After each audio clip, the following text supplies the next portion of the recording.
Ai făcut primii pași și ai început să slăbești. Hainele sunt mai largi, te simți bine în pielea ta și primești felicitări de la toată lumea. Însă după o perioadă, numărul de pe cântar a înțepenit și nu vrea și pace să coboare. Înainte să arunci cântarul sau să renunți definitiv la dietă, sunt câteva lucruri pe care să le iei în calcul. Stagnarea sau perioada de platou este o etapă foarte des întâlnită în procesul de slăbire. Dar de ce apare? Rămâi aici ca să afli răspunsul și ce trebuie să faci ca să rezolvi această problemă. Sunt doctorul Șerban Damian, nutriționist la Centrul Superfit din București, iar tu te afli pe canalul meu, locul unde vorbim pe un ton relaxat despre nutriție și un stil de viață sănătos. Înainte de a începe, nu uita să te abonezi. Când te apuci de slăbit, motivația ta este ridicată, respecti dieta cu sfințenie și mergi des la sală.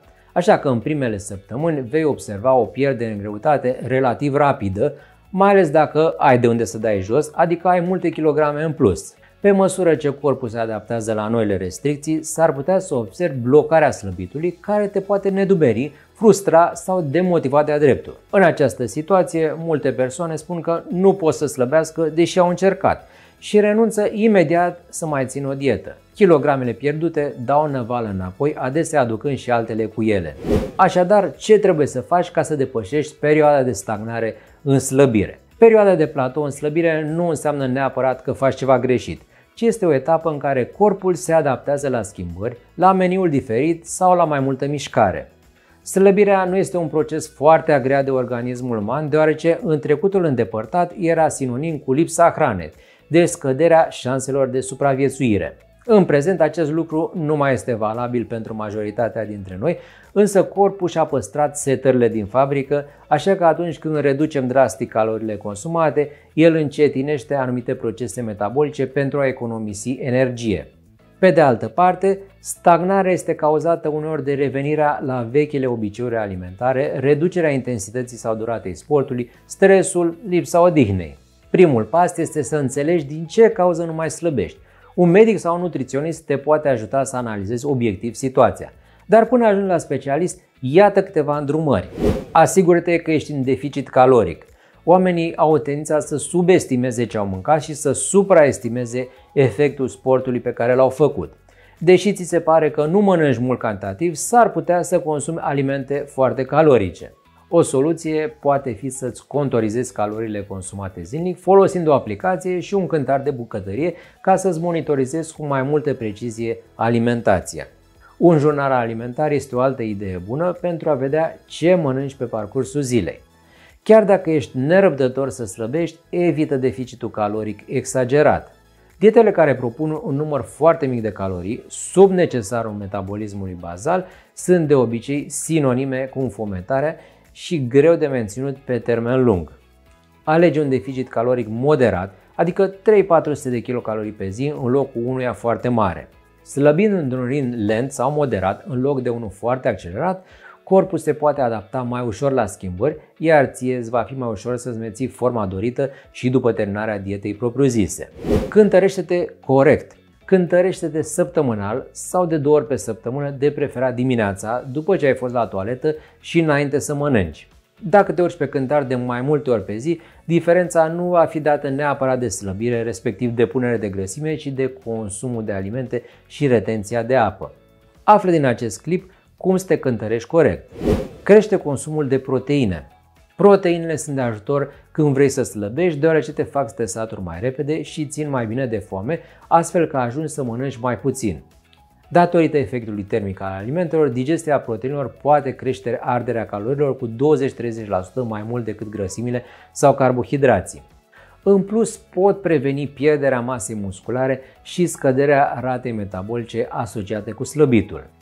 Am explicat în acest video cum să introduci mai multe proteine în dietă. Fii activ și variază tipul de mișcare practicat. Chiar dacă baza slăbitului stă în alimentație, mișcarea ajută mult în acest proces.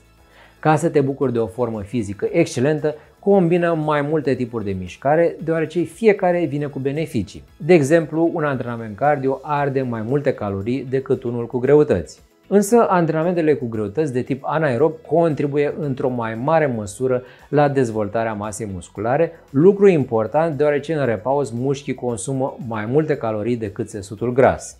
Lucrează cu un antrenor personal care îți va crea un program de antrenament în funcție de obiectivele tale. Pe lângă sală, alerga sau alte sporturi organizate, te încurajez să menții un stil de viață activ pe ansamblu și să presari mișcarea printre activitățile tale zilnice, plimbări, trepte în loc de lift, mers în timp ce vorbești la telefon, etc. Ia în calcul și alte repere pe lângă numărul de kilograme. De exemplu, cum se simt hainele, cum au evoluat circumferințele corpului, nivelul de energie, cantitatea de grăsime versus masă musculară. Pentru asta poți face o analiză a compoziției corporale la începutul dietei de slăbit și apoi alta la un interval de câteva luni ca să vezi schimbarea. Cere ajutorul unui medic sau nutriționist. Vei primi un plan personalizat de slăbit și îndrumări potrivite pentru stilul tău de viață. În plus, vei învăța să faci alegeri alimentare mai sănătoase, lucru care te va ajuta să-ți menții greutatea dorită și după terminarea dietei propriu-zise. La final, câteva concluzii.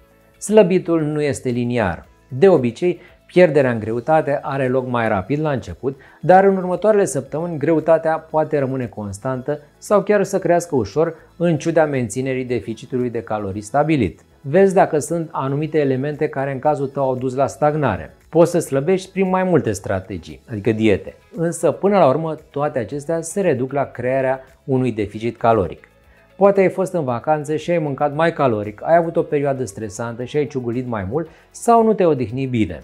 În loc să renunți imediat ce apare o stagnare sau un derapaj, iar kilogramele nu se duc în ritmul dorit de tine, rămâi consecvent și continuă cu obiceiurile alimentare sănătoase. Ai răbdare și dă timp organismului să se obișnuiască mai mult cu ele, iar rezultatele vor veni.